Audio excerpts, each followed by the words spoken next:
మీరు వీళ్ళిద్దరి జాతకాలు చూసే వీళ్ళిద్దరి పెళ్లి చేశారా? జాతకంలో మాంగల్య దోషమేదైనా ఉండిందా?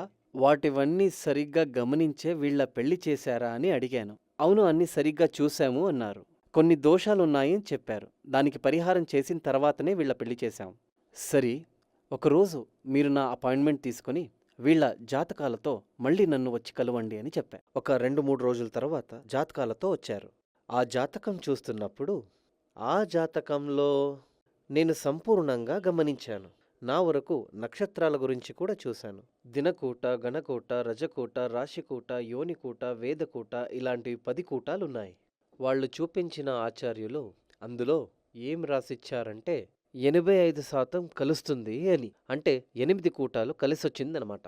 ముగ్గురు ఇవ్వబడిన ఆ వాళ్ళ సర్టిఫికేట్, ఆ ఒపీనియన్, ఆ అస్ట్రాలజర్స్ ఇచ్చిన ఆ కూటాలని చూసి